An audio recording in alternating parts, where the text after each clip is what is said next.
ಕಾರ್ಯಕ್ರಮ ಉದ್ದೇಶಿಸಿ ನಮ್ಮ ಚಾನೆಲ್ನ ಕುರಿತಾಗಿ ಮಾತನಾಡಬೇಕು ಅಂತ ಕೇಳ್ಕೊಳ್ತಾ ಇದ್ದೀನಿ ನಮ್ಮ ಗ್ಯಾರಂಟಿ ನ್ಯೂಸ್ನ CEO ಮತ್ತು ಡೈರೆಕ್ಟರ್ ನಮ್ರತಾ ಅವರನ್ನು. ದಯವಿಟ್ಟು ನಮ್ರತಾ, ಈ ಗ್ಯಾರಂಟಿ ನ್ಯೂಸ್ನ ಸಾಧನೆ ಜೊತೆಗೆ ಈ ಕಾರ್ಯಕ್ರಮದ ಒಂದಷ್ಟು ವಿಚಾರಗಳನ್ನು ನಿಮ್ಮ ಮುಂದೆ ಇಡ್ತಾರೆ. ದೊಡ್ಡ ಚಪ್ಪಾಳೆಗಳು ಬರಲಿ. ಗ್ಯಾರಂಟಿ ನ್ಯೂಸ್ನ CEO ನಮ್ರತಾ ಈಗ ಕಾರ್ಯಕ್ರಮ ಉದ್ದೇಶಿಸಿ ಒಂದೆರಡು ಮಾತುಗಳನ್ನು ಆಡಲಿದ್ದಾರೆ. ನಮಸ್ಕಾರ. ಹುಬ್ಬಳ್ಳಿ ನನ್ನೂರು, ನನ್ನ ತವರೂರು. ಹುಬ್ಬಳ್ಳಿ ಅಂದ್ರೇ ನನ್ನ ಹೃದಯದ ಭಾವನೆ ಅಂತಲೇ ಹೇಳಬಹುದು. ಮೊದಲಿಗೆ ಇಲ್ಲಿ ನೆರೆದಿರುವ ಗಣ್ಯರಿಗೆ ಹಾಗೆ ಪ್ರಶಸ್ತಿ ಪುರಸ್ಕೃತರಿಗೆ ಹಾಗೂ ಕುಟುಂಬ ಸದಸ್ಯರಿಗೆ ಕಾರ್ಯಕ್ರಮಕ್ಕೆ ಪ್ರೀತಿಯ ಸ್ವಾಗತವನ್ನು ಬಯಸಲಿಕ್ಕೆ ಇಷ್ಟಪಡ್ತೀನಿ. ಗ್ಯಾರಂಟಿ ನ್ಯೂಸ್ ಅಂತಂದರೆ ನಾವೆಲ್ಲ ಒಂದು ಸಂತೋಷದ ಕ್ಷಣದಲ್ಲಿದ್ದೀವಿ.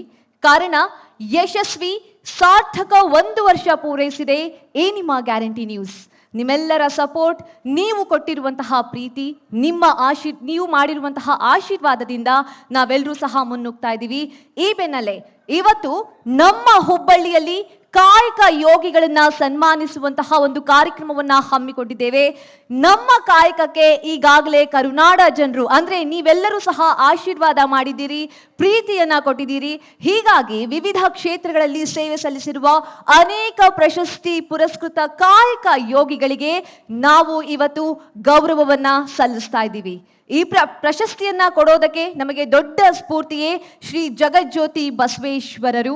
ಇಡೀ ವಿಶ್ವಕ್ಕೆ ಪ್ರಜಾಪ್ರಭುತ್ವದ ವ್ಯವಸ್ಥೆಯನ್ನ ಉಡುಗೊರೆಯಾಗಿ ನೀಡಿದವರು ಜಗಜ್ಯೋತಿ ಶ್ರೀ ಬಸವೇಶ್ವರರು. ಕಾಯಕವೇ ಕೈಲಾಸವೆಂಬ ತತ್ವದ ಬೀಜವನ್ನ ಪ್ರತಿ ಮನುಷ್ಯನಲ್ಲೂ ಸಹ ಬಿತ್ತಿದವರು ಕಾಯಕ ಯೋಗಿ ಶ್ರೀ ಬಸವೇಶ್ವರರು. ಶಿವಶರಣರಾದ ಬಸವೇಶ್ವರವರಂತಹ ಸಮಾಜ ಸುಧಾರಕರನ್ನ ನಾವು ಕೂಡ ಎಲ್ಲೂ ಕಾಣೋದಕ್ಕೆ ಸಾಧ್ಯ ಇಲ್ಲ. ಹೀಗಾಗಿ ಬಸವಣ್ಣನವರ ತತ್ವದಂತೆ ಕಾಯಕವನ್ನೇ ಕೈಲಾಸ ಮಾಡಿಕೊಂಡು ಸಮಾಜದ ಪರಿವರ್ತನೆಗೆ ಕಾರಣರಾದವರನ್ನ ಸನ್ಮಾನಿಸುವ ಕಾರ್ಯವನ್ನ ಇವತ್ತು ಗ್ಯಾರಂಟಿ ನ್ಯೂಸ್ ಪ್ರಪ್ರಥಮ ಬಾರಿಗೆ ನಮ್ಮ ಹುಬ್ಬಳ್ಳಿಯಲ್ಲಿ ಮಾಡ್ತಾ ಇದೆ.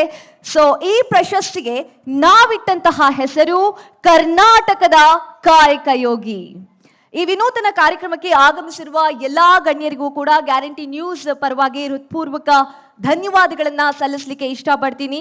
ಇಲ್ಲಿ ನೆರೆದಿರುವಂತಹ ಎಲ್ಲಾ ಗಣ್ಯರು ಕೂಡ ಕಾಯಕವನ್ನ ಶ್ರದ್ಧಾ, ಭಕ್ತಿ, ಶಕ್ತಿ, ಶಿಸ್ತಿನಿಂದ ಮಾಡಿ ಸಮಾಜಕ್ಕೆ ಮಾದರಿಯಾಗಿದ್ದವರು. ಇಂತಹ ಗಣ್ಯರಿಂದ ಕರ್ನಾಟಕ ಕಾಯಕ ಯೋಗಿ ಪ್ರಶಸ್ತಿ ಪ್ರದಾನ ಮಾಡಿಸ್ತಿರೋದು ಬಹಳ ಅರ್ಥಪೂರ್ಣ. ಇಲ್ಲಿ ಬಂದಿರುವಂತಹ ಪ್ರತಿ ಪ್ರಶಸ್ತಿ ಪುರಸ್ಕೃತರ ಪಯಣ ಬಹಳ ಸ್ಫೂರ್ತಿದಾಯಕ ಆಗಿದೆ.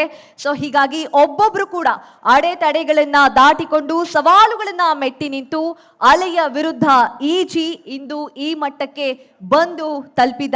ಪ್ರತಿಯೊಬ್ಬರ ಜೀವನಗಾಥೆಯಿಂದ ನಾವು ಕಲಿಯೋದಾಗ್ಲಿ ಅಳವಡಿಸಿಕೊಳ್ಳುವುದಾಗ್ಲಿ ತುಂಬಾನೇ ಇದೆ ಅಂತಾನೆ ಹೇಳಬಹುದು. ಸಮಾಜಕ್ಕೆ ಕಲ್ಪವೃಕ್ಷವಾಗಿರುವ ಈ ಕಾಯಕ ಯೋಗಿಗಳಿಗೆ ಇಡೀ ಗ್ಯಾರಂಟಿ ನ್ಯೂಸ್ ಪರವಾಗಿ ಅಭಿನಂದನೆಗಳನ್ನ ಸಲ್ಲಿಸಲಿಕ್ಕೆ ಇಷ್ಟಪಡ್ತೀನಿ. ಮತ್ತೊಮ್ಮೆ ಈ ಕಾರ್ಯಕ್ರಮಕ್ಕೆ ಆಗಮಿಸಿದಂತಹ ಎಲ್ಲ ಗಣ್ಯರಿಗೂ ಕೂಡ ಹೃತ್ಪೂರ್ವಕ ಸ್ವಾಗತ ಸುಸ್ವಾಗತ. Thank you one and all.